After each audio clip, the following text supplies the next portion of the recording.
அலகு 25. ஆண்டவருக்கு புகழ்ச்சிப்பா. ஆண்டவரே, நீரே என் கடவுள். நான் உம்மை மேன்மைப்படுத்துவேன். உம் பெயரை போற்றுவேன். நீர் வியத்தகு செயல் புரிந்துள்ளீர். நெடுநாளாய் நீர் தீட்டியுள்ள திட்டத்தை திண்ணமாகவும் உறுதியாகவும் நிறைவேற்றியுள்ளீர். ஏனெனில் நகரத்தை நீர் கற்குவியலாக்கினீர். அரண் சூழ்ந்த பட்டணத்தை பாழடைய செய்தீர்.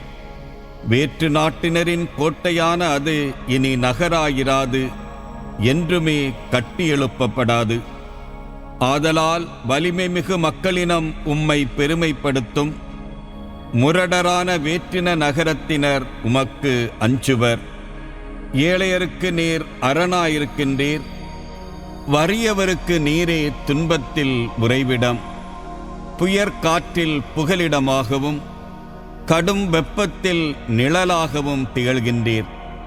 ஏனெனில் முரடர்களின் சீற்றம் மதிர்ச்சுவரை மோதி தாக்கும் பெரும் புயல் போலிருக்கும். வறண்ட நிலத்தில் அது வெப்பம் போலிருக்கும். கார்மேக நிழல் வெயிலை தணிப்பது போல் வேற்று நாட்டவரின் ஆர்ப்பாட்டத்தை நீர் அடங்க செய்கின்றீர். முரடர்களின் ஆரவாரம் அடங்கிவிட்டது. ஆண்டவர் அளிக்கும் மாபெரும் விருந்து. படைகளின் ஆண்டவர் இந்த மலை மேல் மக்களினத்தார் அனைவருக்கும் சிறந்த விருந்தொன்றை ஏற்பாடு செய்வார். அதில் சுவைமிக்க பண்டங்களும் பலரசமும் கொழுப்பான இறைச்சித் துண்டுகளும் வடிகட்டி பக்குவப்படுத்திய திராட்சை ரசமும் பரிமாறப்படும். மக்களினத்தார் அனைவருடைய முகத்தை மூடியுள்ள முக்காட்டை இந்த மலையில் அவர் அகற்றிவிடுவார். பிறவினத்தார் அனைவருடைய துன்பத் துகிலை தூக்கி எறிவார். என்றுமே இல்லாதவாறு சாவை ஒழித்து விடுவார்.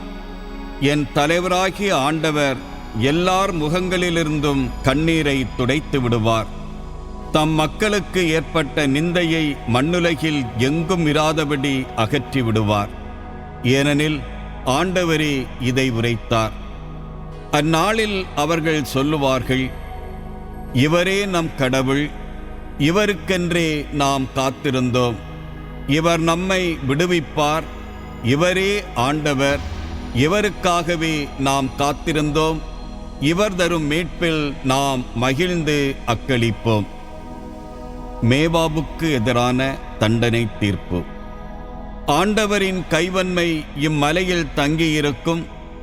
எருக்குழி நீரில் வைக்கோல் மிதிக்கப்படுவது போல் மோவாபு அவரால் மிதிக்கப்படுவான். நீந்துவோர் நீந்துவதற்காக தம் கைகளை விரிப்பது போல் மோவாபு தன் கைகளை விரிப்பான். ஆனால் ஆண்டவர் அவனுடைய செருக்கையும் கைவன்மையையும் விழச் செய்வார். வானளாவ உயர்ந்து நிற்கும் உன் அரண்களை அவர் வீழத்தள்ளி தாழ்த்துவார். அவை தரைமட்டமாகி புழுதியோடு புழுதியாகும்.